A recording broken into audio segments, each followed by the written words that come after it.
नमस्कार साथियों, मैं प्रकाश कुमार सिंह। आप सभी को मैं बता दूं कि कल भारत के गृह मंत्री अमित शाह जी ने लोकसभा में ड्राइवरों के लिए सहकारिता समिति का गठन करने के लिए बोला। अब आप सब समझ रहे होंगे कि ये सहकारिता समिति, ये सहकारिता क्या है, सहकारी का मतलब क्या है। मैं आप सभी को सरल भाषा में ये समझा दूं कि सरकार और आम जनता, यानी ये जन केंद्रित उद्यम है। सरकार और जनता दोनों के मिला के उनके आर्थिक और सामाजिक सहयोग के लिए जो कार्य किया जाए उसे सहकारी कहते हैं। और उसमें जो इन्होंने कहा है कि टैक्सी वाले, बाइक वाले या जो थ्री व्हीलर जो भी लोग ड्राइवरिंग करते हैं उनके लिए एक समिति का गठन करके उससे उनकी सामाजिक और आर्थिक सुरक्षाओं के लिए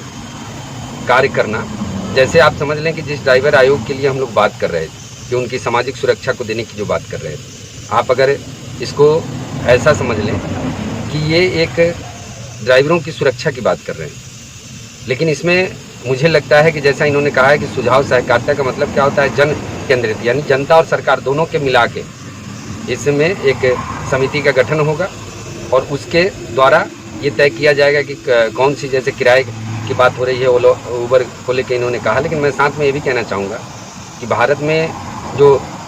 ट्रकों में काम करते हैं उनके लिए क्या व्यवस्था रहे। जैसे आपने कहा कि टैक्सी में जो काम करेंगे उनको उस तरीके से कि क्या उन्हें मिलना चाहिए आर्थिक तौर पे सहायता,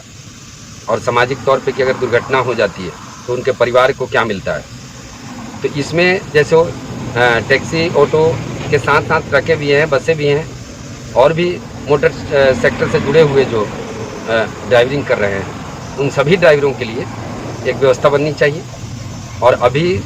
जब तक इस समिति का गठन नहीं होता है उसमें क्या क्या चीज़ें आती है, क्या सुझाव सरकार जनता से लेती है, तब तक तो ये समझना आप सभी के लिए थोड़ा कठिन होगा, क्योंकि ये सरकार और जनता दोनों के द्वारा, यानी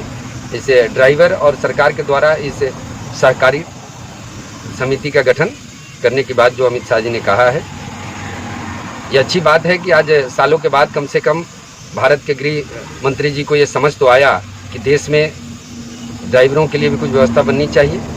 और साथ ही उनके एक सम्मान के लिए एक दिवस की भी घोषणा होनी चाहिए, जो पिछले 10 सालों से हम लोग 1 सितंबर ड्राइवर दिवस के रूप में मना रहे हैं। और इसमें बहुत सारी चीज़ें हैं जिस पर मुझे लगता है कि सरकार को भी सुझाव लेना चाहिए और इस पर कार्य करके एक बेहतर व्यवस्था बनेगी, जिसमें मुझे लगता है कि जो ड्राइवरों के साथ जो कदम कदम पर शोषण हो रहा है या जो अत्याचार हो रहा है उनको मुक्ति मिलेगी। जय हिंद, जय सारथी, जय भारत।